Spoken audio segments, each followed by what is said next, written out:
tatanggalin muna natin yung table para mapakita natin yung ano, yung AC na mabuti.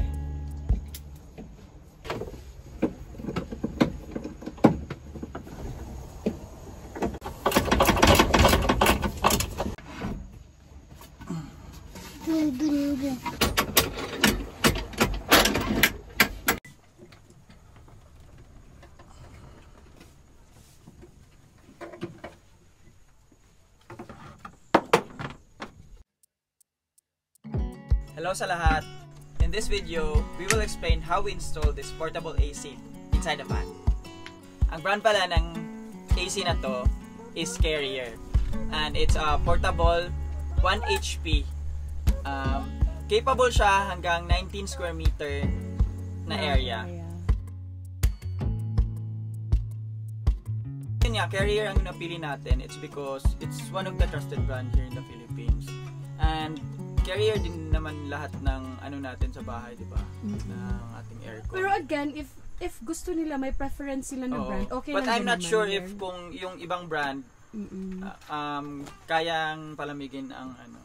And then if it's durable also. Yeah. And hindi ko pala nasabi, may kabigatan tong aircon na to. It's around 29 kilos. Yes. Kaya meron siyang ano, meron siyang wheels. Oh. Yeah. Sa ilalim. And isa sa buying decision natin, bakit binili natin to, is the remote. Meron siyang remote.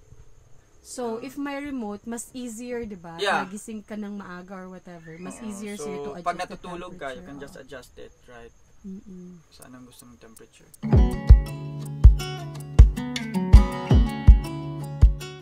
So, if you're installing this kind of AC inside your van, there are two things to consider. Eto, number one is eto, yung exhaust niya. At saka, yung drain. Oo. Pwede namang walang drain, but mahasal siya kasi need mo tong i-drain, I think, manually twice a week or once a week, di ba? So, before, medyo mabigat, kailangan namin ayan, mabigat siya. drain every now and then. That's why, linagyan natin ng hose. Nilagyan niya ng hose dito. Also, kung bibilhin nyo to, meron siyang kasamang ganito. Ano tawag dito? Exhaust. Ano? Exhaust. I don't know. Hose? Exhaust pipe? Whatever. Kayo na bahala, guys. Exhaust pipe.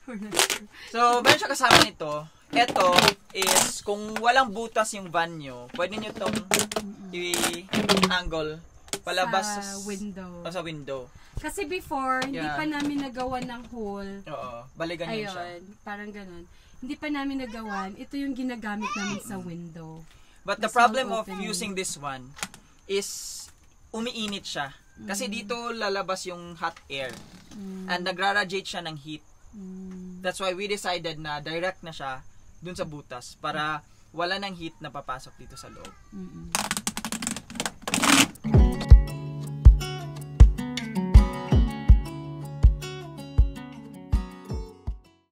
So, disclaimer muna, hindi po ako aircon technician, hindi po ako engineer.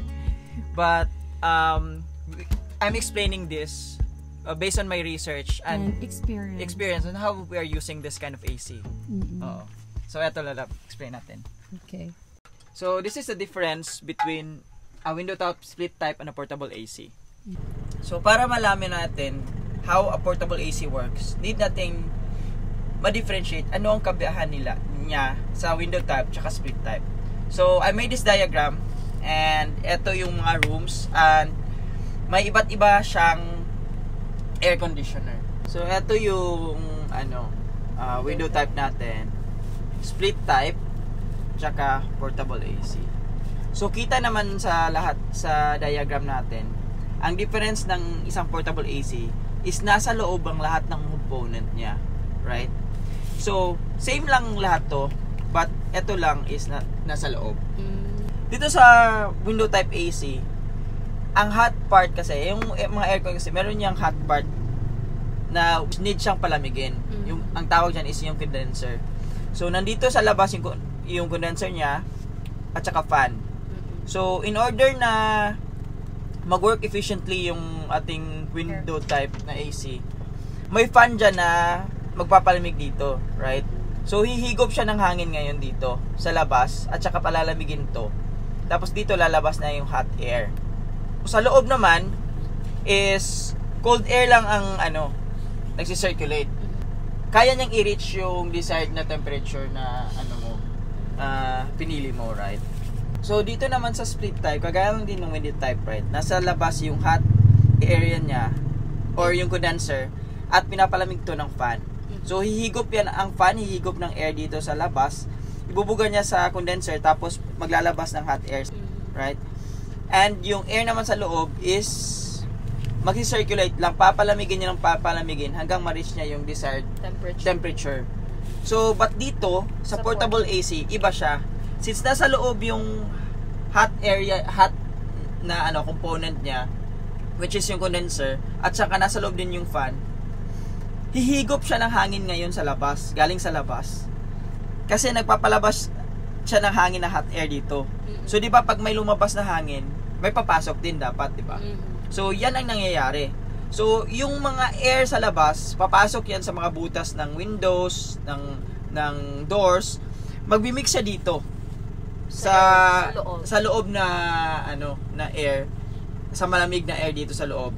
That's why hindi niya kayang palamigin katulad ng split type tsaka ng window type. So, to address that issue, ito yung ginawa natin sa loob ng van. So, ito yung front ng van at saka back. So, pinosisyon natin yung portable AC dito sa likod ng driver side. Strategically. Yeah, strategically. Kasi, ang ginagawa natin, nag-open tayo ng window dito, right? Sa driver side. To allow the air pumasok. Tapos, higupin niya ng fan para palamigin tong condenser, tsaka ilalabas niya. So, basically, merong separation dito sa front at saka sa back area, which is itong back area natin is ito yung part na dapat palamigin. So while doing this, nakagawa tayo ng way and separation nga para hindi totally mag-mix yung air na cold dito tsaka yung hot air dito. Or air na galing sa labas. Kasi kung dyan yung intake. Yeah. So kung hindi natin pinuposisyon dito or dito natin siya nilagay, most probably magmi-mix yung air sa labas at saka yung cold air dito. So it's difficult. Yeah, and it's difficult na palamigin. I mean, it will probably take time, diba? Oo. But it's difficult. Kaya na naman, but it really takes time kasi syempre nga magmi-mix. So we'll give you guys a closer look dun sa cloth. Oo, dito. Oo. Itong cloth na to is actually a rainfly. A rainfly, oo. Huwag kayong gagamit ng cotton or cloth na normal na cloth kasi mababa siya sa amog. So it's waterproof. Yeah.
So, in order pala ma-prevent na gumalaw yung portable AC, ipinatong ko siya sa wood. Ganyan. Yung mga wheels niya.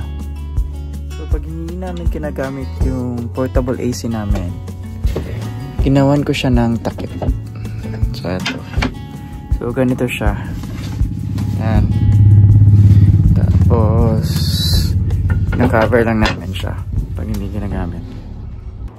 So, ito yung actual na nangyari dito sa loob ng van. So, from here, ito yung buga ng AC na malamig. And, ibubuga nyo dun sa bed at saka bench. Kasi itong area na to, ito yung kailangan namin na malamig. Kailangan palamigin kasi dito tayo nagsistay. Usually nagsistay. So, eto, close talaga lahat. Walang makakapasok na air dito. Right? And, dyan naman, dyan papasok yung air sa labas. Ito yung intake. Yeah, bali dyan papasok yung air. So, sobrang small opening lang siya. Oo. Just enough na hindi makakapasok yung kamay. And from there, ihigupin niya yung hangin papunta dito. Sa aircon, tapos ilalabas niya. Dun sa hole. Yeah, dun sa hole sa likod. So, nasubukan natin last time, di ba? Kung wala to. So, mas mahihirapan siya palamigin kasi pag buga, kung wala tong ano na to, yung cloth na to, pag binuga niya dyan, hihigupin niya pabalik. Kasi yung antawag do, yung opening is facing here in this yung area. Opening is facing here. Nagbabound siya. Kung dyan pagpunta yung lamig, tapos hihigupin niya, hindi lalamig doon na area. So, kaya importante yung positioning ng AC. Portable AC. Yeah. And ito pala, lahat talaga ng hangin, dito talaga lalabas. Kasi linlagyan ko yan ng foam. Pakita mo na lang. Okay. So, dyan, meron yung foam. If you can see. So, wala talagang air na makaka-escape. Dito talaga lahat yung buga, yung cold air. So guys, that sums up our video on how we installed our portable AC inside our camper van. So, if meron pa kayong mga questions, feel free to comment down below. Sasagutin namin, kaya namin sagutin lahat ng mga comments dyan. So, if you find this video helpful, please like and subscribe.